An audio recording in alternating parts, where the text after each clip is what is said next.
That's it. Not a guillotine. Yeah!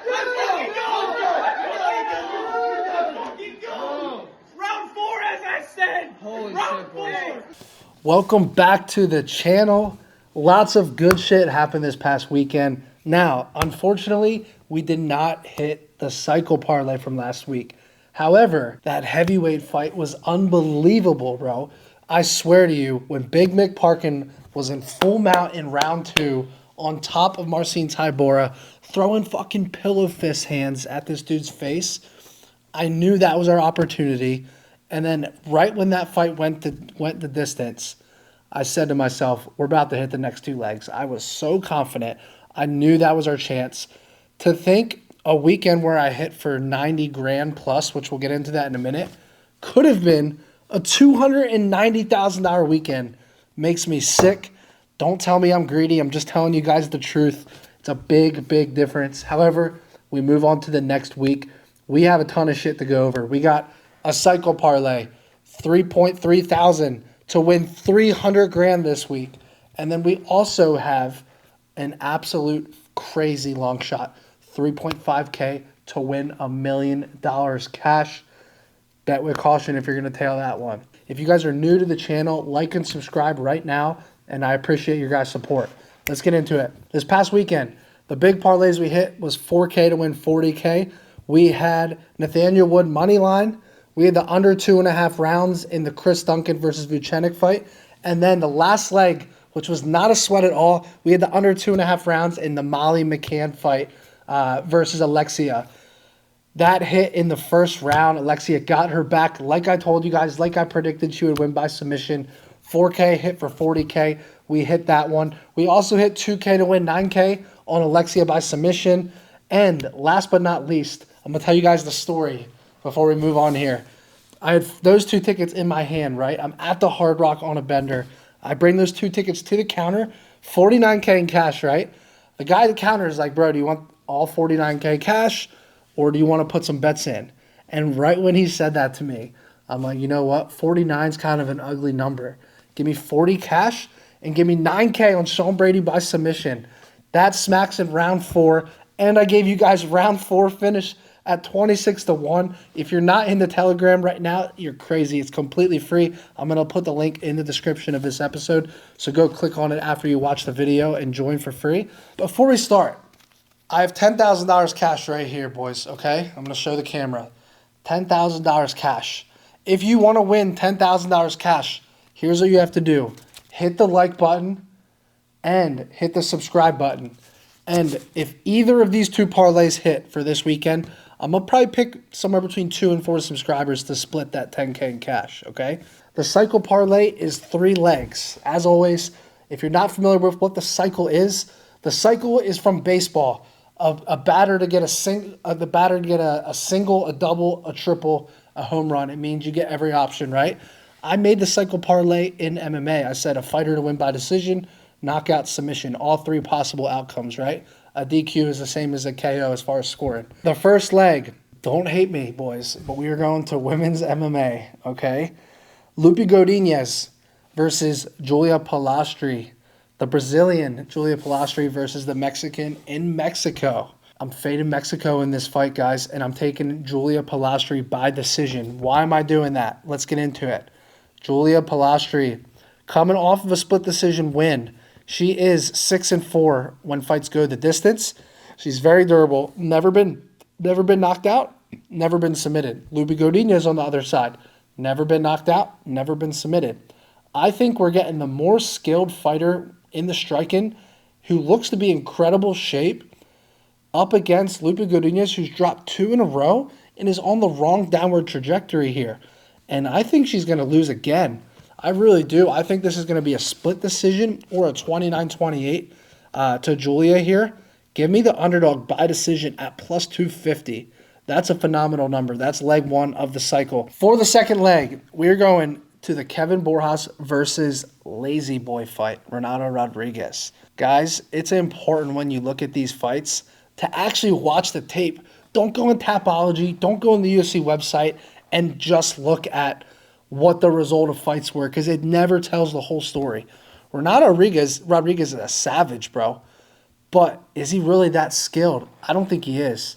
We've seen Odie Osborne almost finish him. We've seen him get tagged. We've seen him get hurt. He's got a granite chin, but guess what, fellas? Everyone has never been finished before until they finally get finished. He has 7 wins by knockout, 0 losses by knockout, 5 wins by submission, 0 losses by submission. I think this is going to be his first career knockout loss. Kevin Borjas, plus 550 to break the chin of Renato Rodriguez. This is the biggest number of the cycle parlay, okay? This is leg number 2. I think lazy boy Renato Rodriguez is getting TKO'd here. Go watch the tape on Kevin, boys. Let's go to that third and final leg. My favorite, personally, leg of the cycle. We go to Kelvin Gastelum versus Joey Pfeiffer, that Philly boy. I'm going to tell you guys something right now. Kelvin Gastelum is a dog. He's an underdog, but he's an actual dog, right? Never been put away by knockout. Has been submitted a few times. I think 2 or 3 times. Granite chin, right? But wait till you guys see the face-off in this fight.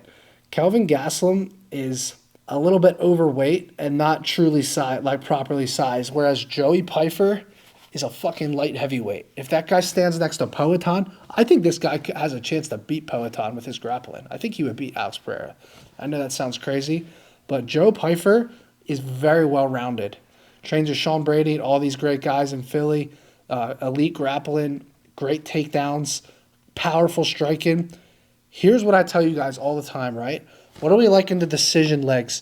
We like taking guys to win by decision we like taking skilled fighters to win against super durable guys, right? Because Joe Pfeiffer has crazy knockout power. I think that's our biggest risk in this fight is, does he just knock him out on the feet? But Kelvin Gastelum, he's never been put away by knockout, right?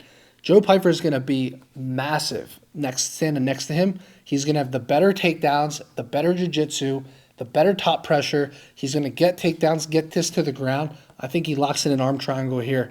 Last leg of the parlay, give me Joe Pfeiffer by submission. Let's do a quick recap. I'm going to put the ticket here on the screen in case you guys want to screenshot it. Leg number 1 of the cycle parlay, Julio Pilastri by decision, plus 250. Leg number 2, Kevin Borjas by KO, plus 550. And the third and final leg, Joe Pfeiffer by submission, plus 300. Plus 9,000 is the number here. So 90-1 odds, 3.3K is going to bring me home 300K. Whatever you guys bet, make sure it is a fraction of whatever you bet on a straight bet, okay? Let's move into maybe what some of you guys are here for, the $1 million parlay, okay? I'm very excited about this one. Now, remember, this is a fucking crazy parlay, boys. It's 3 legs, okay?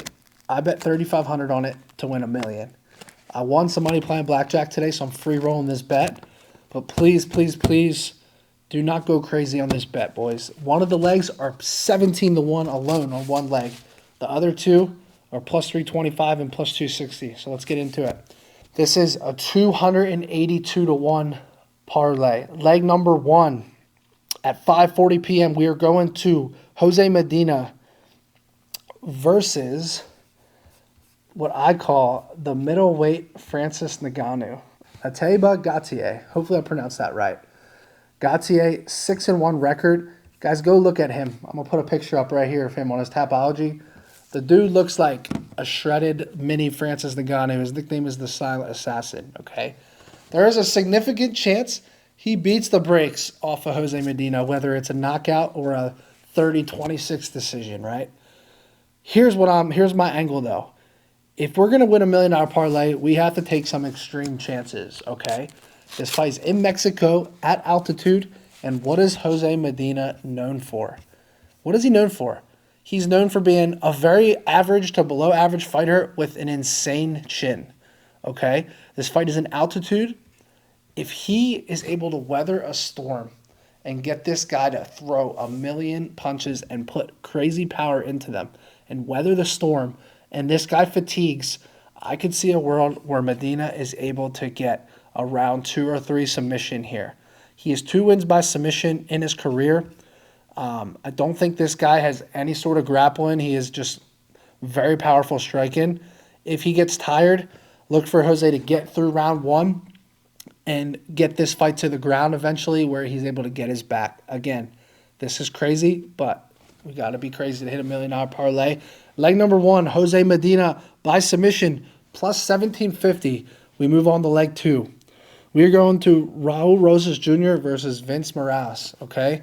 I think we're getting a buy low spot on Raul Rosas Jr. In his last fight, it was at No Shea UFC, right? I was there live. It was a very disappointing performance. Although he won the fight by decision, he looked terrible, right? This is still a 20-year-old kid, right? He has 3 years to become champ and break the record, break John Jones' record for the youngest champ in UFC history. I think he could do it. I think he could do it within 2 years, truthfully. I'm going to take him to get a submission here. I love taking fighters that underperformed in their last fight due to different circumstances. I think he had a banged-up hand. He was injured. He wasn't himself. He didn't want to let the USC and the card down fighting at No Shea UFC. I think this is a great bounce-back spot. His fight was in September of 2024, so he's had some time to rest here, about 6 months or so. I like him to get a rear naked choke or an armbar here against Vince Morales. So I'm going to lock him in as leg number 2 of the $1 million parlay, plus 260. And then we go to the third and final leg where I'm doubling down, boys. Give me Joe Pyfer by submission. I already told you all the reasons I'm taking it. I'm doubling down on it. And you know the crazy thing is, if we hit the first 2 legs of both tickets, Joe Pyfer by submission is going to be the difference between $1.3 million and 0, okay? And don't even tell me to hedge because I ain't fucking hedging if we get to that point, okay? Joe Pyfer by submission to bring us home. I'm going to do a quick recap of the $1 million parlay. Here's a screenshot of it. Leg 1, Jose Medina by submission. Leg 2, Raul Rosas Jr. by submission. Leg 3, Joe Pyfer by submission. We call that the submission special. My favorite 3 fighters by sub. All I know is I will hopefully be seeing all of you at the cash counter after the fights this weekend. Like, subscribe to enter the 10K giveaway, and make sure you guys check out the description below. You can join my Telegram completely free. You can join the Home of Fight Discord completely free with Hey Jive and Nolan the Parlay and Moicano and all these guys in there.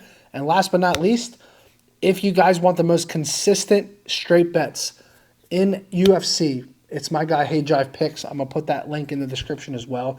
If you sign up for a package from Hey Jive Picks and the Home of Fight Picks, you're going to get this weekend completely free. And if you don't want to keep it going after that, you can cancel $0 to cancel. Good luck this weekend, and I'll see all of you at the cash counter after the fights.